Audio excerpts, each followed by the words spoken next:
la paz y el amor que tanto anhelé.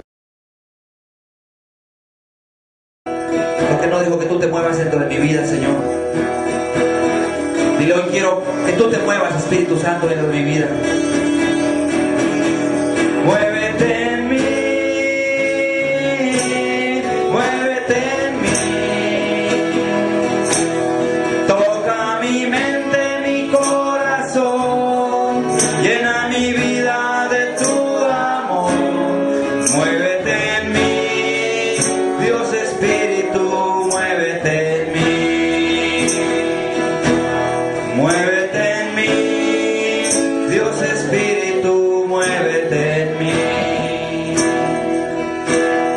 Muévete en mí, Dios Espíritu, muévete en mí.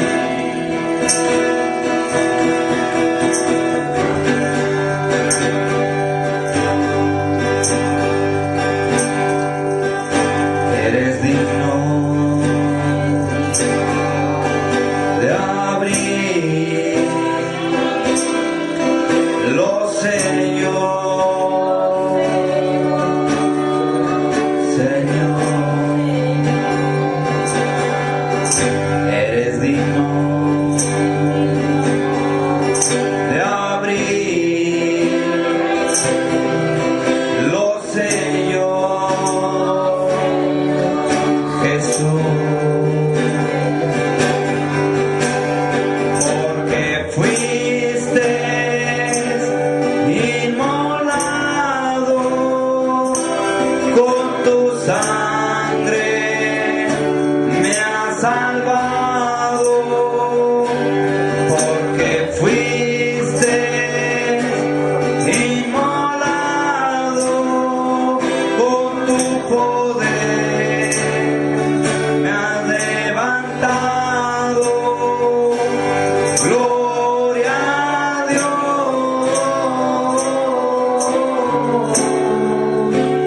gloria a Dios, gloria a Dios,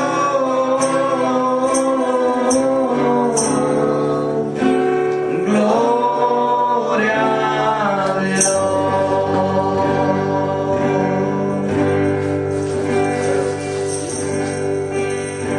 Gloria a ti, Jesús, al que veniste a derramar tu sangre por mí, Señor, y por cada uno de los que estamos aquí, por el mundo entero, Señor. Gracias. Eres el único digno de abrir los libros, el libro de la vida y el libro de las obras, Señor. Oh Padre amado, gracias por esta tarde, Señor. Gracias porque nos tienes todavía en pie, Señor. Y te pedimos, Padre amado, que tu palabra sea, Señor, el refrigerio para nuestras almas, Señor. Que venga a ser, Señor, bálsamo a nuestras heridas, Padre. Que venga a ser como agua, Señor, en nuestros sequedales. Que venga a ser, Señor, ungüento para nuestros ojos, colirio para nuestros ojos, Señor. Que tu palabra, Señor, sea viva y eficaz hoy, Señor. Que nuestro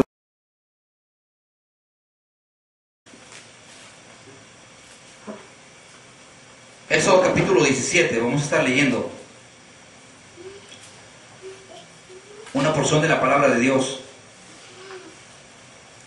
Del capítulo 7, versículo 1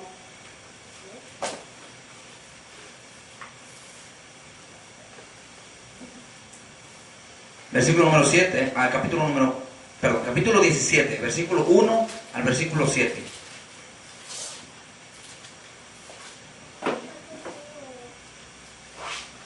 Toda la congregación, ¿ya lo tenemos? Cuando lo tengan, digan un amén para que ya sepa yo que estamos todos en el mismo canal. ¿Ya?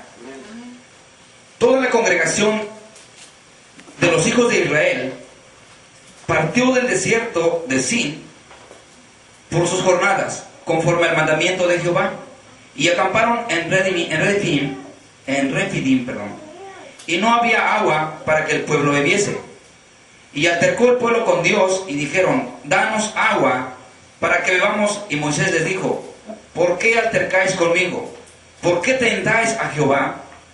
Así que el pueblo tuvo allí sed y murmuró contra Moisés y dijo: ¿por qué nos hiciste subir de Egipto para matarnos de sed a nosotros, a nuestros hijos y a nuestros ganados? Entonces clamó Moisés a Jehová diciendo: ¿qué haré con este pueblo? De aquí a un poco me apedrearán. Y Jehová dijo a Moisés: pasa delante del pueblo y toma contigo de los ancianos de Israel, y toma también en tu mano tu vara con que golpeaste el río, y ve. Y aquí que yo estaré delante de ti, allí sobre la peña en Horeb, y golpeará la peña, y saldrán de ella aguas, y beberá el pueblo. Y Moisés lo hizo así en presencia de los ancianos de Israel, y llamó el nombre de aquel lugar Mashá y Meriba, por la rencilla de los hijos de Israel, y porque tentaron a Jehová, diciendo: ¿está pues Jehová entre nosotros o no? Dice esta porción de la palabra de Dios. Vamos a orar para que Dios la bendiga, para que Dios traiga bendición a la palabra. Vamos a decirle a nuestro Padre Celestial que bendiga esta porción de la palabra. Vamos a decirle así: Padre amado, en el maravilloso nombre de Cristo Jesús, Señor, en esta hora te pedimos, Padre, que añadas bendición a tu palabra, Señor, y que no sea mi pensamiento, Señor, hablando, sino que sea tu palabra, que sea tu Espíritu Santo hablando en nuestras vidas. Padre amado, en tus manos ponemos toda esta enseñanza, Señor, y que sea tu Espíritu Santo ministrándonos a nosotros. Todo eso te lo rogamos. Amén. Amén. Estamos viendo una porción de la palabra de Dios en el libro de Éxodo. Estamos viendo que el pueblo que había salido de la esclavitud de Egipto, ¿verdad?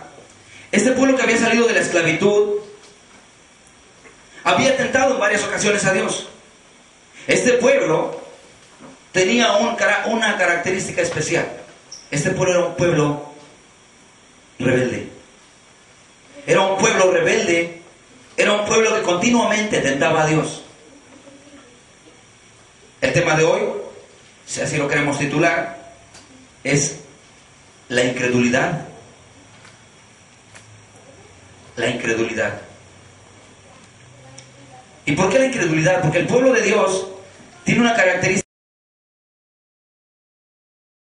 Este pueblo vio los milagros de Dios, lo decíamos la semana pasada, vio las señales, los prodigios, milagros de Dios. Cuando Dios abrió el mar, ellos vieron esa gran señal.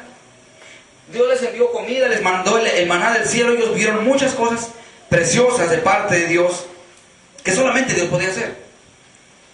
Era el pueblo escogido, el pueblo predilecto de Dios. Sin embargo, era un pueblo que dudaba de Dios. En el versículo 7 vemos una gran duda. Dice: y llamó el nombre de aquel lugar Mashá y Meriba, por la rencilla de los hijos de Israel, por la rebeldía de ellos, y porque tentaron a Jehová, diciendo: ¿está pues Jehová entre nosotros o no? Ahí vemos una gran duda. Sería muy bueno poner como tema la incredulidad, un dardo peligroso del diablo. Porque cuando el diablo logra poner incredulidad en los corazones de las personas que dicen creer en Dios, nos derrumbó. Esta gente cayó en esa duda. Hermanos, yo les digo una cosa: si nosotros hemos visto los milagros de Dios en nuestras vidas, como hace rato escuchábamos una niña de 3 años orar, vemos los milagros de Dios porque solamente Dios lo puede hacer, amén. Y que todavía después digamos: ¿será que está Dios con nosotros o no?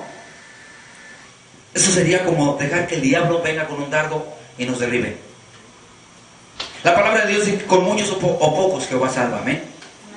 No nos guiamos, sabemos que no nos guiamos por la cantidad, sino por la excelencia de su palabra y por la calidad de los cristianos.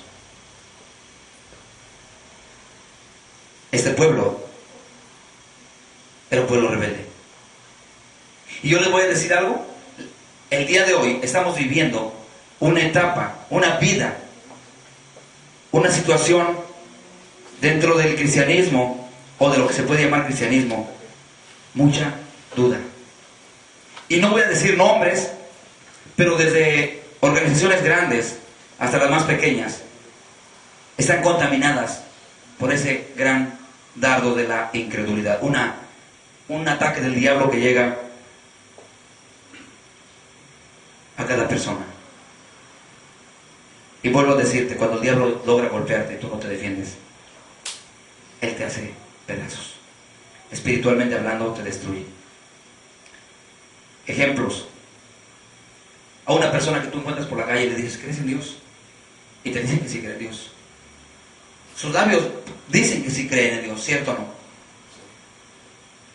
Pero cuando tú les hablas de que Cristo murió por sus pecados y que Cristo quiere salvarlos de la condenación del infierno, que Cristo quiere salvarlos, que Cristo vino a morir en la cruz para que ellos no vayan a sufrir eternamente el castigo eterno en el lago de carne con fuego y azufre, la persona dice, eso no lo creo. ¿Quién ya fue al infierno y ya vino para saber que existe el infierno? Entonces, ¿qué estamos viendo? Que con sus labios, cuando le preguntaste que si creía en Dios, dice que sí. Pero cuando tú ya lo llevas a los juicios que vienen de parte de Dios y que serán muy pronto, la persona duda. Tú le dices, hay un cielo que nos está esperando. La gente dice, sí, para allá vamos todos. Lo cierto es que por la incredulidad, muchas personas no llegarán a ese hermoso lugar que Cristo tiene reservado para los que le aman. Israel llegó al desierto. Este desierto significa los problemas en nuestras vidas hoy en día. El pueblo de Dios tuvo que pasar por un desierto para ser purificado. Y el pueblo de Dios hoy en día, el pueblo cristiano, tiene que pasar por un desierto. En tu vida algún día vas a tener que pasar. Si no lo pasas, déjame decirte que entonces no vas a calificar para la eternidad. Un día vas a pasar por ese desierto donde solamente tú y Dios, donde no va a haber más que entregar tu vida en una consagración a Cristo Jesús, donde ya no vas a depender de nadie más que de Él. Y déjame que para esos momentos van a ser tiempos difíciles, porque vas a tener que caminar por ese desierto. El pueblo de Dios altercó contra el siervo Moisés, el siervo de Dios, contra el enviado, contra el libertador de parte de Dios. Murmuraron contra él, como mucha gente hoy murmura contra quien les predica la verdad. Mucha gente hoy en día dice, estaba yo mejor antes, cuando estaba en mi religión me iba mucho mejor, pero ahora que me volví cristiano me va mal, dicen las personas. Habría que checar si realmente son cristianos o realmente están pasando problemas difíciles porque son consecuencias de la vida que llevan. Pero hay mucha gente que está igual que la gente que seguía a Moisés. En el versículo 4 vemos que dice en el capítulo 3 dice, así que el pueblo tuvo sed y murmuró contra Moisés y dijo, ¿por qué nos hiciste subir de Egipto para matarnos de sed a nosotros, a nuestros hijos y a nuestros ganados? Ellos estaban pensando solamente en lo terrenal, porque algún día iban a morir, pero ellos estaban pensando solamente en lo terrenal, en el momento.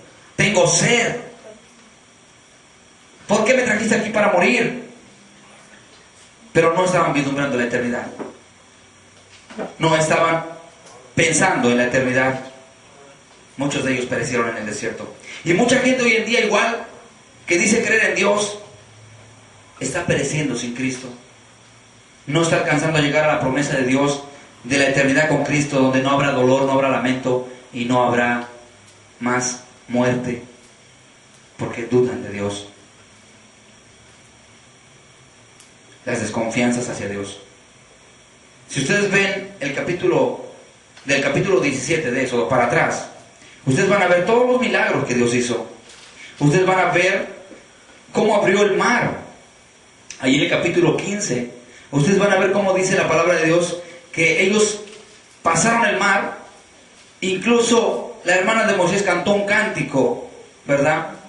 En el versículo 1 dice, cantaré yo a Jehová porque se ha magnificado grandemente, ha echado en el mar al caballo y al jinete. Jehová es mi fortaleza y mi cántico, y ha sido mi salvación. Este es mi Dios y lo alabaré, Dios de mi Padre y lo exaltaré. Jehová es varón de guerra, Jehová es su nombre. Echó en el mar los carros del faraón y su ejército, y los capitanes escogidos fueron hundidos en el mar rojo. Y todo lo que ves ahí es un cántico, una expresión de gratitud a Dios. Tú lees el 14 y te vas a dar cuenta de lo que Dios hizo. Y a pesar de que vieron estos hombres el poder de Dios, todavía dijeron en el versículo 7 del capítulo 17, ¿estará Dios con nosotros o no? Hermano, yo te pregunto, ¿cuántas veces por tu vida ha pasado ese pensamiento cuando las cosas te salen mal? ¿Estará Dios conmigo todavía o ya no? A mí me ha pasado alguna vez. Y alguna vez estoy seguro que a tu vida ha llegado ese pensamiento. ¿Será que Dios todavía está conmigo o no? Hermano, si tu conciencia todavía te redarguye, si todavía te sientes mal, déjame decirte una cosa, es una muestra de que Dios está todavía contendiendo contigo. Contendiendo quiere decir todavía está buscando la forma de atraerte y de que te rindas totalmente a Él. Porque el día que tu conciencia se duerma, déjame decirte una cosa, ya no habrá remedio. Cuando tu conciencia se duerme, ya no hay remedio. Tu corazón se endurece y empiezas a dudar de todo. Empiezas a dudar hasta de la Biblia. Empiezas a dudar de su palabra. Conociendo el resto de la historia, porque pienso que tú has leído Biblia, sabes bien todo lo que pasó. En este caso Dios mandó a Moisés a golpear una peña y le dijo, vas a golpear esa peña y de ahí van a salir, saldrá agua. ¿Verdad? Y le dice, de ella saldrá aguas y beberá el pueblo. Versículo número 6. Ese lugar, en esa peña de Oreb, después su nombre fue llamado Mashá o Meriba, porque significa lugar de rencilla, donde altercaron contra Moisés y donde tentaron a Dios. Provocaron a Dios. La palabra Mashá significa provocación. La palabra hebrea Mashá, así como suena, M-A-S-A-H, significa provocación. ¿A quién provocaron? A Dios. Lo exasperaron. Se hartó. Dios estaba irritado. Estaba diciéndole a Israel, tú me has exasperado. Y me has exasperado con tu incredulidad. Dudas de mí. Has visto mis milagros, mis proezas. Dice en el libro de Hebreos, 40 años me manifesté a ti. No pienses que fueron 5 días. Fueron 40 años manifestando Dios su poder.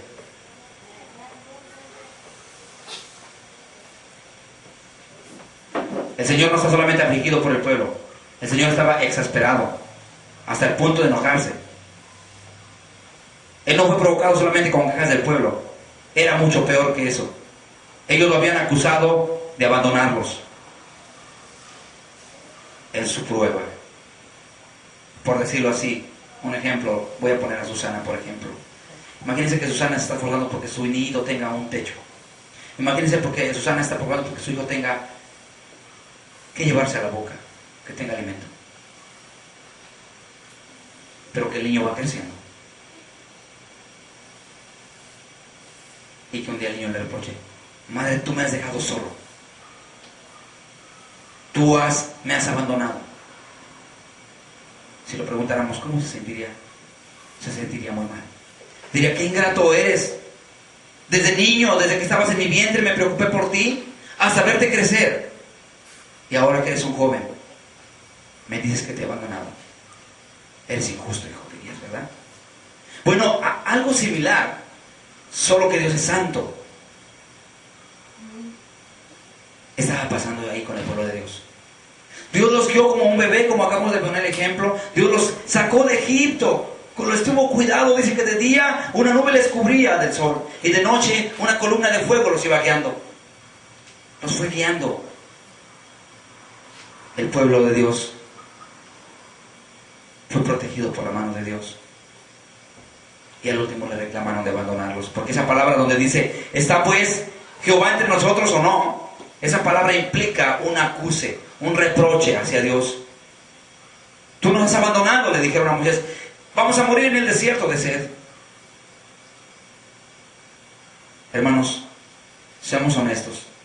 ¿Cuánta gente religiosa y no religiosa, gente que conoce Biblia y que no conoce Biblia, algún día le ha dicho a Dios, Señor, si existes, ¿Por qué me pasa esto en mi vida?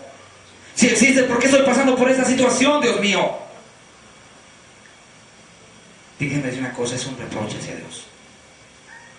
Y Dios se enoja cuando tú te expresas de esa forma.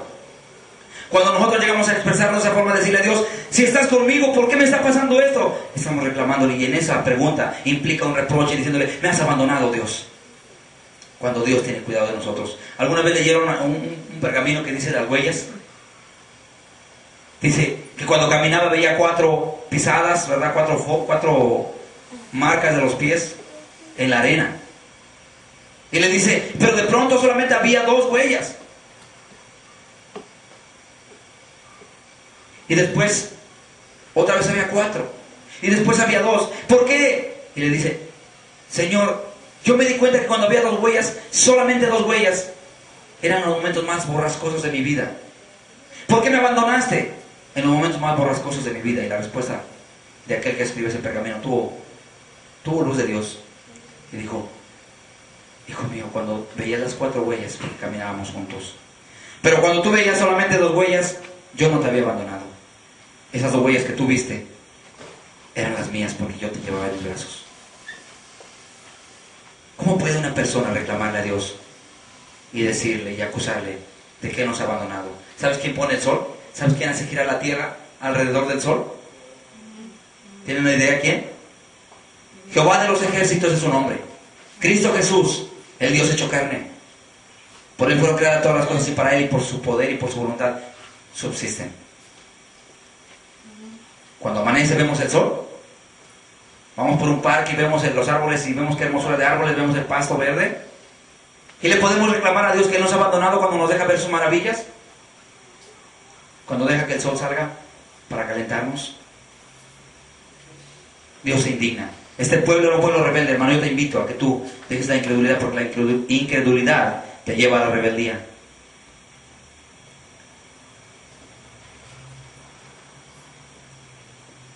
La deducción de ellos era, si Dios estaba con nosotros, ¿dónde está ahora?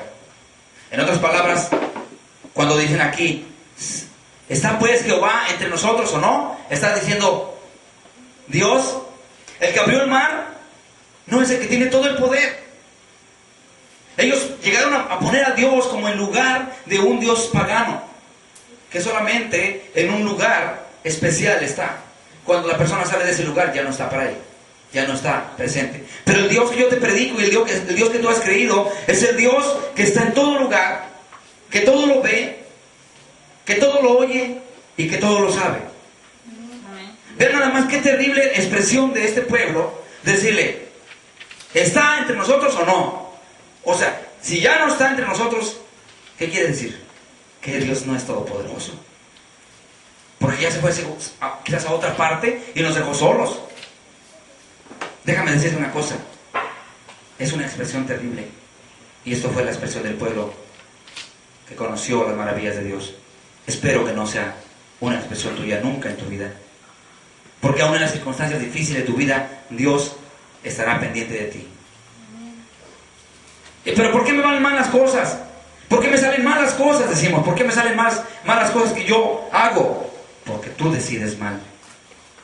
Porque yo les pregunto una cosa, hermanos, con todo respeto, voy a poner este ejemplo. Cuando nosotros vamos a una tienda de ropa, ¿verdad?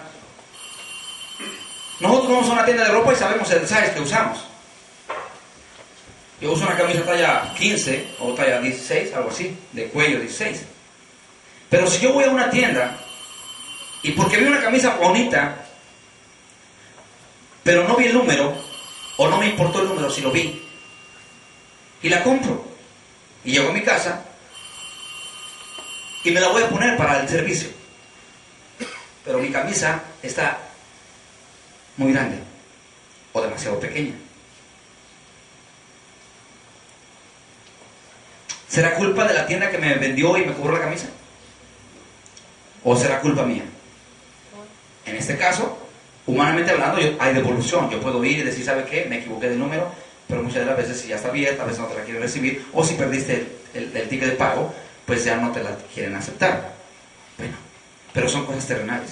A lo que yo quiero decirte es esto, que tus decisiones que tú tomas, depende cómo te va.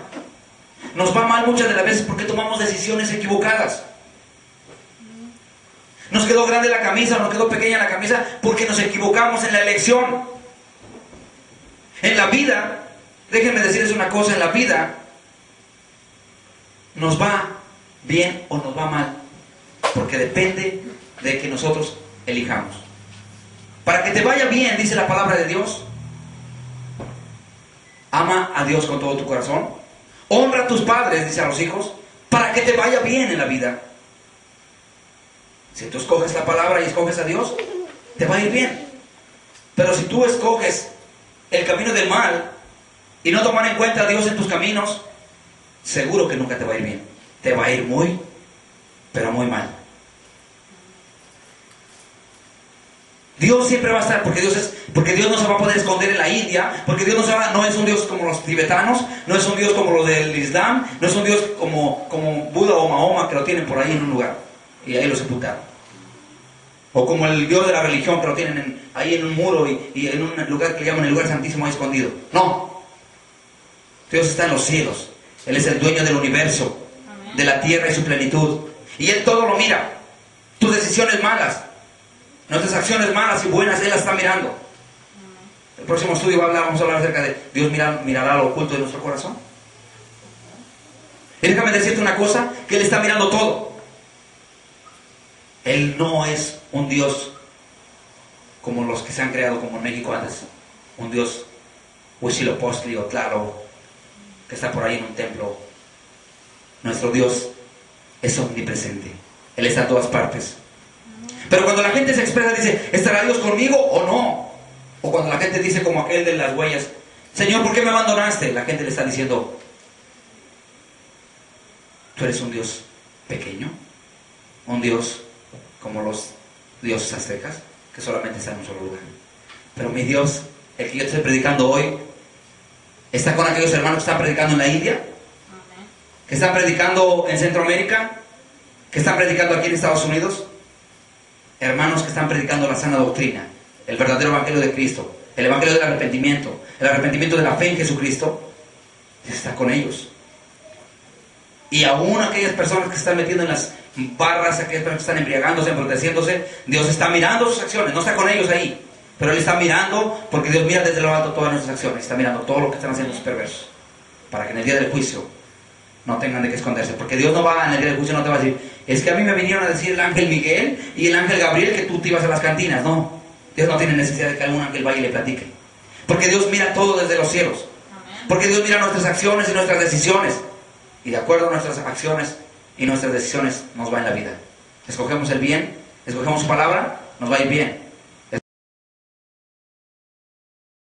Voy a hacer un paréntesis aquí, voy a hacer un paréntesis de dos bebés que estaban en el vientre de la mamá. Y estos dos bebés que estaban en el vientre de la mamá, platicaba uno al otro, eran dos gemelos, estaban en la misma bolsa, en la misma placenta, y le decía uno al otro, afuera de esta pancita hay un mundo, hay luz, hay árboles, hay gente, hay juguetes. Y el otro bebé que estaba a su lado le dice, mentira, absurdo, no existe. Tú y yo no hemos ido a ese lugar, no existe. No puedes decirme que existe porque no lo has visto. Pero el otro niño decía, yo creo, porque escucho a mi mamá cuando nos acaricia y nos dice, ya tengo tus juguetes. Cuando mi mamá nos platica por las noches, yo creo. Mi mamá dice que hay luz y que es muy bonita. Y el otro dice, absurdo, eso es mentira. ¿Cómo puedes creer eso? No lo has visto, ni yo tampoco. Había dentro de ese vientre un creyente y un incrédulo. Y esa pancita de la que estoy hablando es figura y tipo del mundo. En este mundo hay creyentes y hay incrédulos. Nosotros los que creemos en la palabra y que hemos venido a la luz del Evangelio, sabemos que hay una eternidad donde no habrá luz, no habrá necesidad de sol, porque Cristo resplandecerá como sol Resplandecerá y no agradecerá de un sol, porque Él alumbrará para siempre eternamente. Creemos que hay un lugar donde dice que Él tiene preparada morada para nosotros, que ya no habrá dolor ni lamento, ya no habrá enfermedades, ya no habrá aflicciones, ya no tenemos que pagar renta, ya no tenemos que preocuparnos porque la estufa se descompuso y no podemos cocinar. Pero le platicamos esto a la gente y mucha gente dice: ¿y qué ya fue el cielo? ¿Cómo sabes?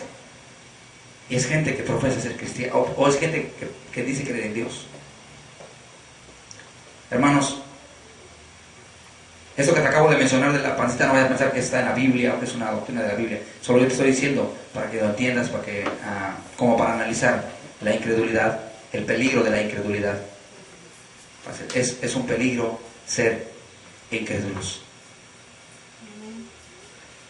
Hay gente que dice: si Dios está vivo, ¿cómo podemos creer que Él permita tantas cosas terribles? Yo les pregunto, hermanos, las cosas terribles que pasan en el mundo, como los homicidios, cuando la gente hace maldad, los narcotraficantes que matan a las personas sin remordimiento, ¿obra de quién será? Obra del enemigo, obra de Satanás. Ahora, ¿esos hombres tienen libertad de decisión o son personas mecánicas, personas programadas? Son personas que tienen la decisión de hacer el bien o hacer el mal. Y ellos decidieron hacer el mal, obedecer a Satanás y no a Dios. Porque alguna vez en su vida tuvieron la oportunidad de escuchar la palabra. Alguna vez quizás dentro de su religión muerta tuvieron un día la oportunidad quizás de, tal vez hasta de hacer su primera comunión, dicen ellos. Ahí se sabrá que había un Dios omnipresente y omnipotente. Supieron de un Dios, pero ellos decidieron servirle al diablo. Muchos de ellos están pactados con Satanás. Entonces, ¿quién decidió la culpa? O mejor dicho, las cosas terribles que pasan en el mundo, ¿quién tiene la culpa? No podemos culpar a Dios. No podemos decir: si Dios existe, entonces ¿por qué permiten tantas cosas terribles?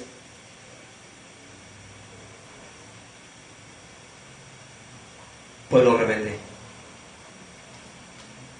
La palabra de Dios dice que era un pueblo rebelde. Vamos a rápidamente a Deuteronomio, capítulo 9, versículo 23.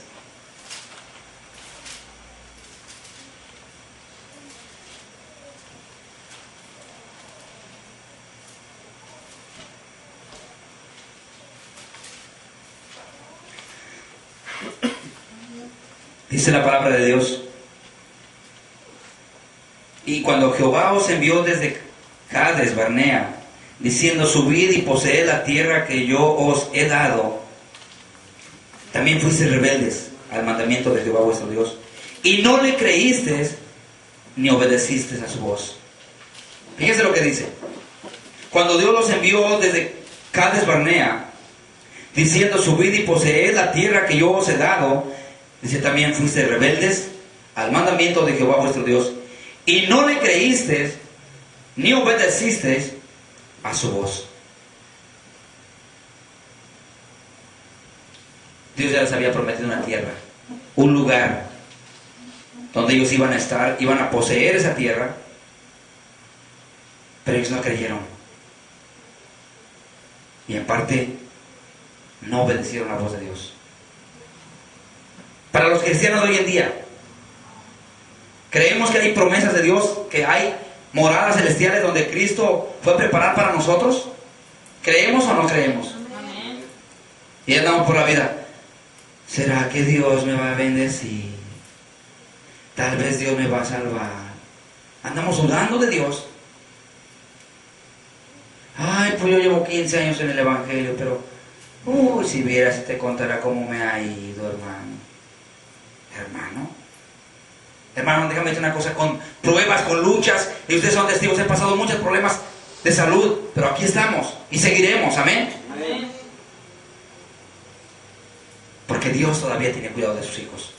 Verso 24: rebeldes habéis sido a Jehová desde el día que yo os conozco, dices Moisés al pueblo. Son rebeldes, han sido rebeldes con Jehová desde el día que yo os conocí. Ahora bien, Moisés es figura y tipo de Jesús. ¿Sabías eso? Moisés fue el libertador del pueblo de Israel en Egipto. Ahora Cristo es nuestro libertador. O sea que Cristo nos está diciendo desde el cielo para toda la cristiandad de hoy. Desde el día que ustedes son rebeldes hacia Dios, desde el día que los conocí. Porque desde el día que Cristo nos conoció a nosotros, ¿cómo éramos? Regresemos nuestra vida hacia atrás. Acordémonos cómo éramos antes de conocer a Cristo. Las hermanas se metían en los pantalones que ni cabían y aventaban media hora quizás subiéndose el pantalón. ¡Rebeldes! ¿Y a poco me tengo que quitar los pantalones y usar faldas? Es lo que dice la palabra de Dios. ¡Rebeldes! Dice la palabra de Dios. Y no lo digo solamente por la iglesia, sino por mucha cristiandad en México y en otros países, que son rebeldes. Cuando Cristo vino a sus vidas, les habló y les dijo que tenían que vivir como mujeres piadosas, vestir decorosamente. Pero muchas de ustedes llevan años en el evangelio, dicen ser cristianas, y se visten peor, muchas de las veces peor que las prostitutas, porque son rebeldes. Y en esa rebeldía aún así tienen la esperanza de ser salvos. A menos que se arrepientan, serán salvos.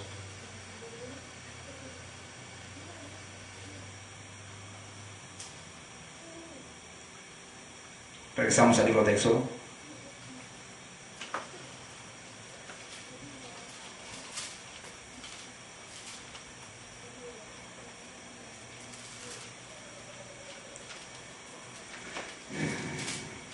Capítulo 17.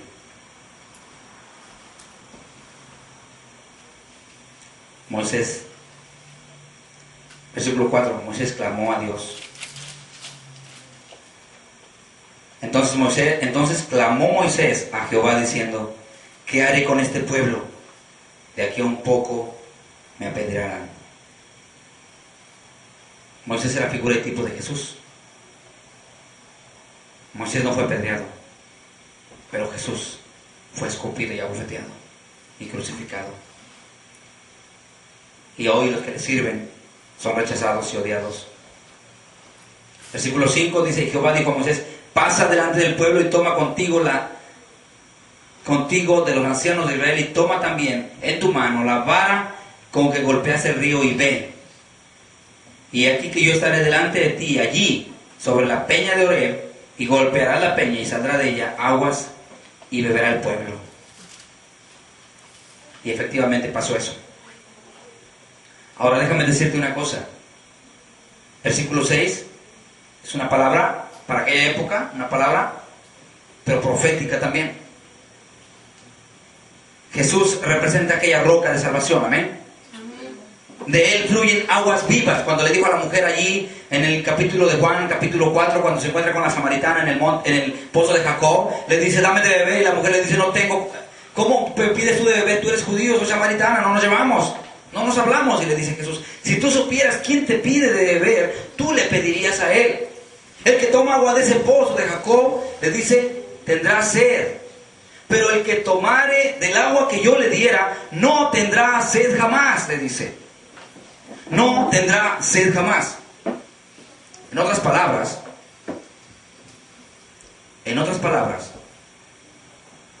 esa peña que estamos viendo aquí representa Jesucristo mismo. De él fluyen las corrientes de agua viva. Vamos rápidamente, no pierdan ese texto, vamos rápidamente al libro de capítulo 7, el libro de San Juan, el Evangelio de San Juan.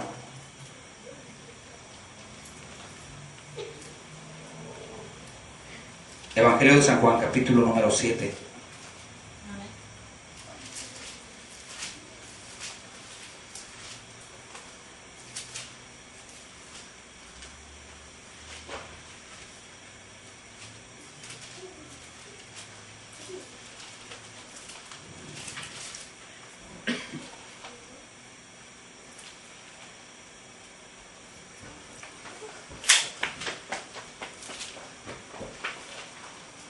Dice el capítulo 7, versículo número 36 y 38, perdón, 37 y 38. ¿Ya lo tenemos? Dice: en el último y gran día de la fiesta, Jesús se puso en pie y alzó la voz diciendo: Si alguno tiene sed, venga a mí y beba. El que cree en mí, como dice la Escritura, de su interior correrán ríos de agua viva. Esto dijo del Espíritu que habían de recibir los que creyesen en él, pues aún no había venido el Espíritu Santo, porque Jesús no había sido glorificado. Hasta ahí entendemos entonces, ¿verdad? Cuando nosotros tenemos sed, dice aquí la palabra de Dios, si alguno tiene sed, venga a mí y beba. No dice ve a una religión, no dice vete con los himalayos, no dice vete al Vaticano, no dice vete a hacer peregrinaciones a la villa. Aquí dice que tenga sed, venga a ¿dónde? A él. Dice venid a mí, dice Jesús, y beba. Y el que cree, aquí no habla de incrédulos, aquí habla de creyentes. Dice, y el que cree en mí, como dice la Escritura, de su interior correrán ríos de agua viva. O sea que una persona que no es rebelde y que llega a tener sed espiritual, sed de Dios, viene a Cristo, cree en Él, se arrepiente, consagra su vida a Él, y entonces de su interior van a correr ríos de agua viva. Va a tener un espíritu afable, apacible, no va a estar afanándose por las cosas de esta vida, sino más bien por las cosas que van para la eternidad. ¿Estamos entendiendo? Regrésense al capítulo 17 de Éxodo, para concluir.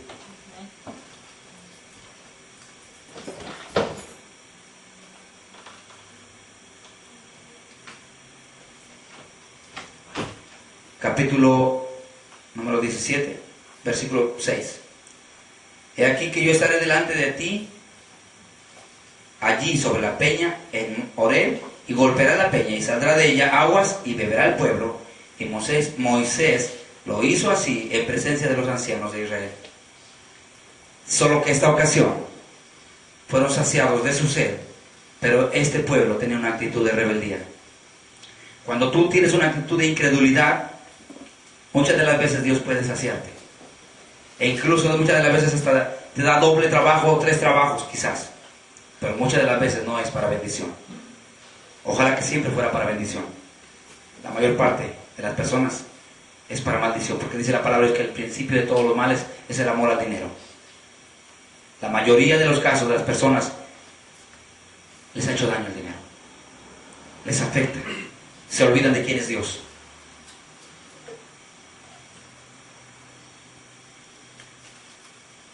Dice la palabra de Dios entonces que le puso ese lugar, el lugar de la rencilla. Un pueblo acostumbrado a la rebeldía. ¿Puedes tú imaginarte aquella gran exasperación de parte de Dios por la rebeldía de este pueblo? Ellos estaban culpando a Dios por la falta de agua. Estaban reclamando a Dios por todo. Ellos eran esclavos en Egipto. Vieron la mano de Dios, pero aún así le reprochaban. Y le decían, ¿por qué Dios no ha respondido a nuestra oración? ¿Y por qué Dios no le respondía? Díganme una cosa. Porque era un pueblo rebelde. Porque era un pueblo rebelde. Dios no puede escuchar a los rebeldes. Era un pueblo rebelde. ¿Por qué Dios no escucha nuestra oración? ¿Por qué nos ha dejado abandonados?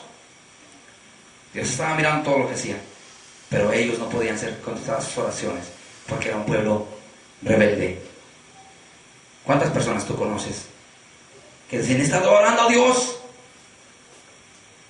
he estado pidiéndole a Dios? Y le dices, ¿qué tiempo llevas? ¿Qué, 2 o 3 años? No sé cuánto. Y no ven la respuesta de parte de Dios. ¿Qué estará pasando? ¿Será que Dios no quiera contestarle o será que la persona también está en rebeldía? Lo más seguro es que la persona está en rebeldía, porque la palabra de Dios no puede equivocarse. Concluyo con un último versículo de la Biblia. Está en el capítulo 3 de la segunda carta del apóstol Pedro.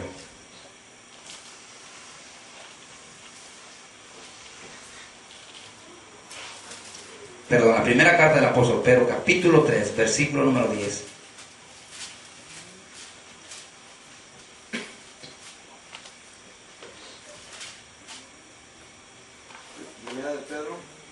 sí, 1 de Pedro, capítulo 3, versículo número 10. Dice la palabra de Dios: porque el que quiere amar la vida y ver días buenos, refrene su lengua del mal y sus labios no hablen engaño, apártese del mal y haga el bien, busque la paz y sígala, porque los ojos del Señor están sobre los justos y sus oídos atentos a sus oraciones, pero el rostro del Señor está contra aquellos que hacen el mal. El pueblo de Israel no escuchaba la oración de parte de Dios. ¿Por qué? Porque era un pueblo rebelde, porque era un pueblo incrédulo. Había incredulidad en ellos, un pueblo que dudaba de Dios. Entonces, por lo tanto, Dios no podía contestar sus oraciones. Dice aquí, versículo 10, el que quiere amar la vida. ¿Cuántos quieren amar la vida? ¿Cuántos quieren ver días buenos? Dice la palabra de Dios, para que tú puedas ver eso. Número 1, refrena tu lengua del mal. Número 2, tus labios no hablen engaños. Número 3, apártate del mal. Número 4, haz el bien. Número 5, busca la paz y síguela. ¿Te das cuenta? Oh, ¿quieres amar la vida? Hay requisitos. ¿Quieres ver días buenos? Hay requisitos. Ama a Dios. Dice el versículo 12, ¿por qué? ¿Por qué tienes que hacer esto? Porque los ojos del Señor están sobre los justos.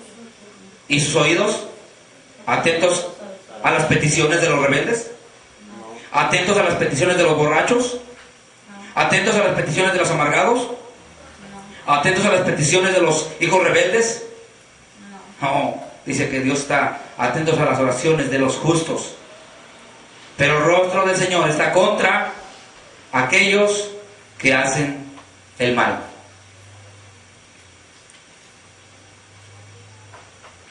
Esa es la palabra de Dios. El peligro de la incredulidad nos lleva a alejarnos del camino de salvación. Hace tiempo decía un hermano una expresión un poco fuerte, pero al final de cuentas cierta. La incredulidad viene siendo algo así como la antesala del infierno. Ahora yo te voy a decir que bíblicamente no existe antesala. Y tú vas a decir, hermano, la Biblia no dice antesala. Eso es cierto. Pero muchas veces es una expresión solamente para comprender, ¿verdad? Como cuando tú vas a una consulta médica, ¿verdad? Y te dan un lugarcito para que te esperes, porque ya la aplicación, ¿verdad? Para que se haga una consulta. Y te dicen, siéntese mientras lo llaman. Ahora, la ventaja que tú tienes en una clínica es que posiblemente te decides y dices, mejor me voy y vengo otro día, ¿verdad? Pero si ya llegó el momento en que te llaman, pues ya cambiaste de opinión y dices, pues ya me faltan 2 personas, mejor me quedo, porque eres seguro que te van a llamar, ya metiste la aplicación, ya están nomás esperando tu turno.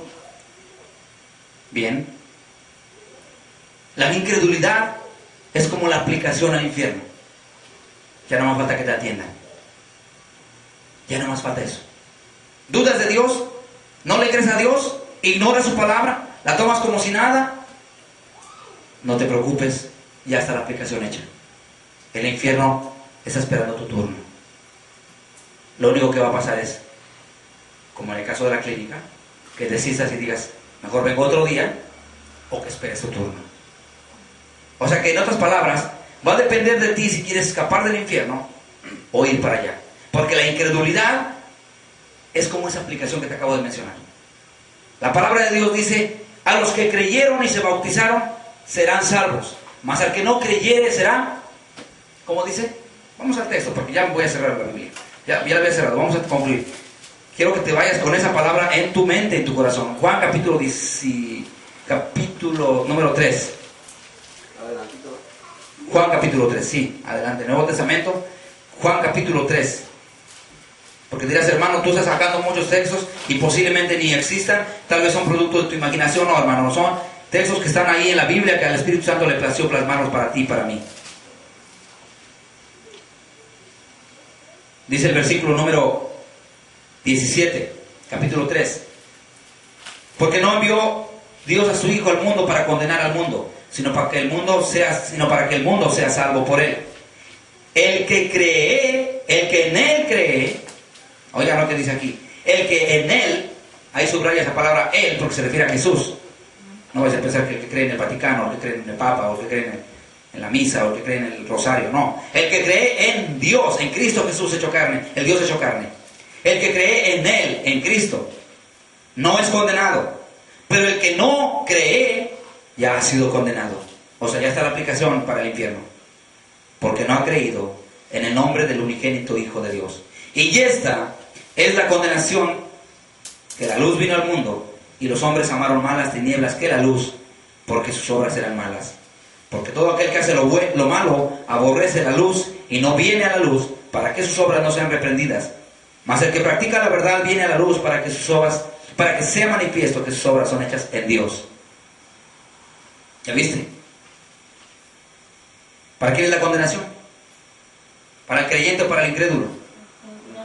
Para el incrédulo. O sea que es peligrosísimo que tú dudes de Dios. Duda de las religiones, sí, porque la mayoría están muertas. Duda de líderes. Duda porque muchos de ellos son abusivos. Porque muchos de ellos son, dice la palabra de Dios, apóstoles del diablo, disfrazados de apóstoles de Cristo. ¿Dudas de ellos? Claro.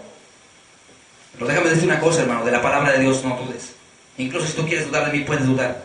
Pero yo cuando te hablo con la palabra, aquí está la palabra de Dios. De mí puedes dudar, pero de la Biblia no. Porque aquí está diciendo la palabra de Dios que el que no cree ya ha sido condenado. No dice va a ser. Ya está nomás en la espera de morir para la eternidad en condenación. ¿Cuántos de aquí quieren ser creyentes verdaderos de Cristo Jesús? ¿Cuántos de aquí quieren honrar a Cristo con toda su vida y con todo su corazón? Vamos a ponernos sobre nuestros pies. Vamos a decirle a nuestro Señor. Había un hombre en aquella época que vio los milagros de Jesús, vio cuando multiplicó los panes y los peces. Pero cuando Jesús murió y cuando regresó, cuando resucitó de entre los muertos, le dijeron, hemos visto al Mesías, ha resucitado. Y este hombre dijo, hasta que yo metiere mis dedos en sus llagas y en su costado, creeré.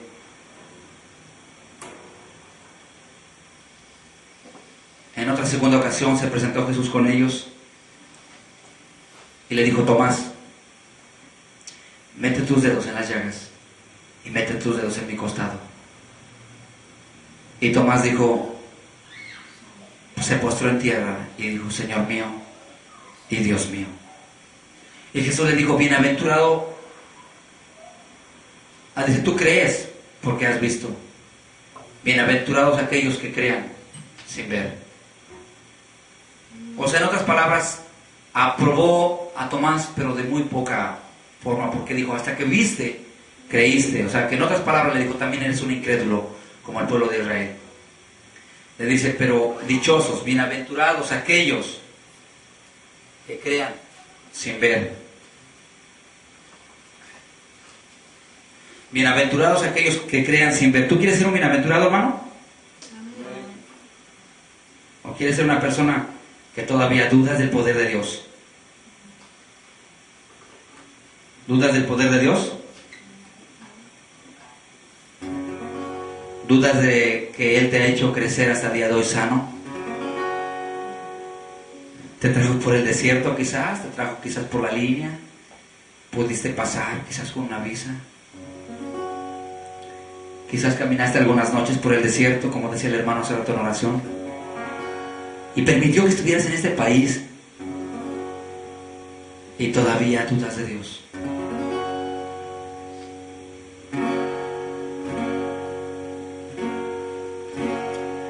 Padre Santo, en el nombre de Jesús, Señor, te pedimos que aumentes nuestra fe, Señor, y que para el que no cree, Señor, hoy sea el día, Señor, que se arrepienta y que crea a tus palabras, a tus promesas, Señor, y a tus juicios. Oh Padre amado, porque tu palabra dice que el que cree será salvo, pero el que no creyere ya ha sido condenado, Señor. Padre, ¿cuántos hombres dieron su vida, Señor, por la fe que profesaban hacia ti, Señor? Pero hoy en día, Señor, mucha gente dice creer en ti, pero de labios su corazón está muy ajeno, muy lejos de ti, Señor.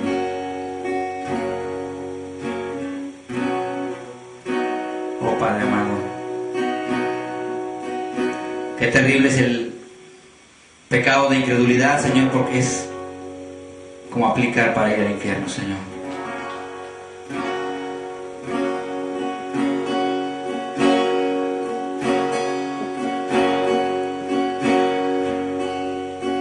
Nunca olvidaré la fuerza y amor, firmeza y voluntad, la fe y devoción de la iglesia, del tiempo de Pablo, de Pedro y Juan, que enfrentaban la furia de Roma y nunca negaron la fe de cristiano.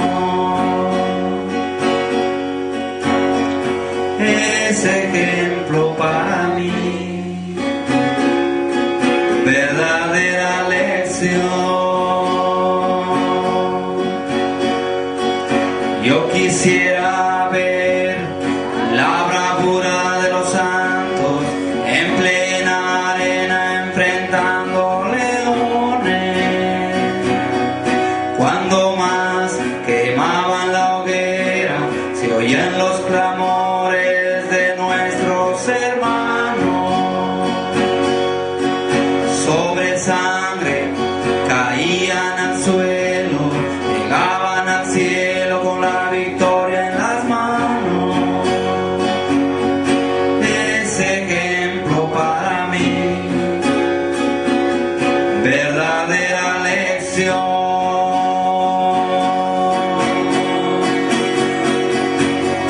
Oh mi Dios,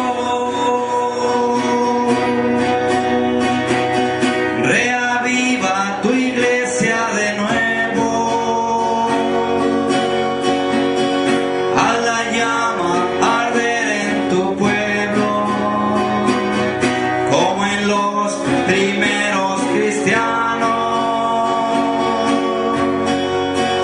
Oh mi Dios, reaviva tu iglesia de nuevo. Haz la llama arder en tu pueblo, comenzando en mi corazón.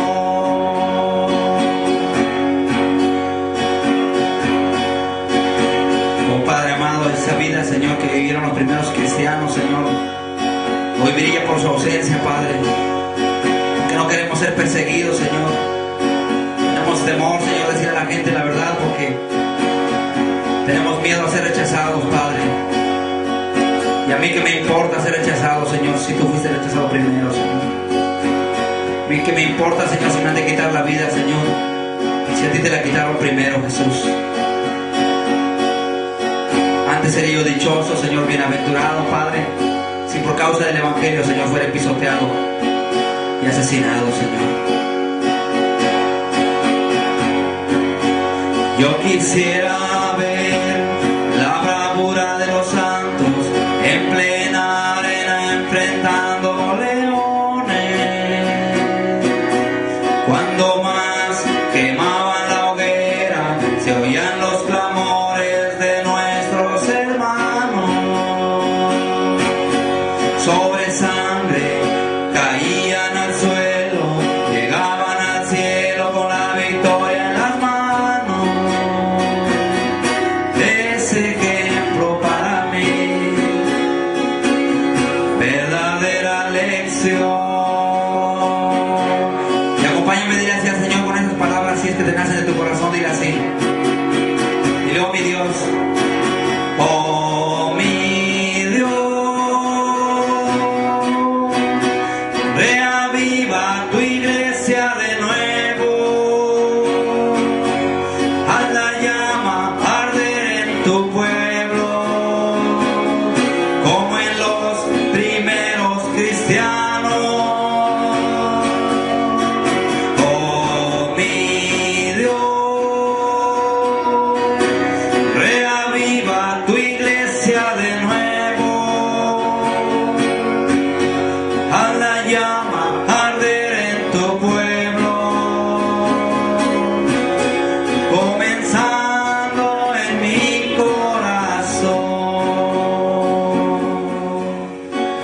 Se lo vamos a decir a nuestro Señor con nuestros labios solamente. Y dile así con tu mano en tu corazón, dile: oh mi Dios, reaviva tu iglesia de nuevo, haz la llama arder en tu pueblo, como en los primeros cristianos. Oh mi Dios, reaviva tu iglesia de nuevo, haz la llama arder en tu pueblo, comenzando en mi corazón, comenzando en mi corazón. Que realmente sea cierto eso que tú le dices a Dios. Que realmente pueda reavivar la iglesia, no solamente aquí, sino en todo el mundo. Ese cuerpo de Cristo que está establecido en este mundo, pero en diferentes países. Porque también hay pueblo de Dios, personas que pertenecen al cuerpo de Cristo en Venezuela, en Bolivia, en Guatemala, en Honduras, en México y en Europa, en Asia, en la India, en Madras. Hermanos que todavía están amando a Cristo con todo su corazón.